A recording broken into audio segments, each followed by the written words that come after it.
சிவபெருமானுக்கு மொத்தம் 12 ஜோதிர்லிங்கம் இருக்கு. அந்த ஜோதிர்லிங்கத்துக்கான பெயரை சிவபெருமானை நினைச்சு தினமும் நம்ம சொன்னா நமக்கு சிவனருள் கண்டிப்பா கிடைக்கும்.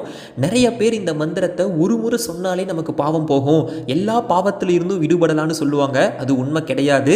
தினந்தோறும் சிவனை நினைச்சு உருகி இது நம்ம சொல்லிட்டே வரப்போ நமக்கு கண்டிப்பா சிவனருள் கிடைக்கும். குறிப்பா இந்த மந்திரத்தை நீங்க ஏதாச்சும் பழமையான சிவன் கோயிலில் சொல்லி வந்தீங்கன்னா அது இன்னும் மிக சிறப்பு.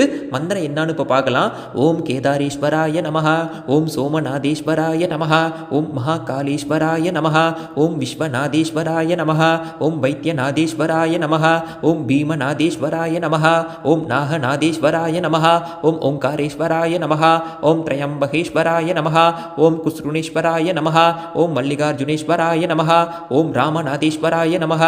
இந்த மந்திரத்தை நம்ம தொடர்ந்து சொல்லிட்டு வரப்ப கண்டிப்பா நமக்கு மிகப்பெரிய பலன் கிடைக்கும். சிவாய நமः. திருச்சிற்றம்பலம்.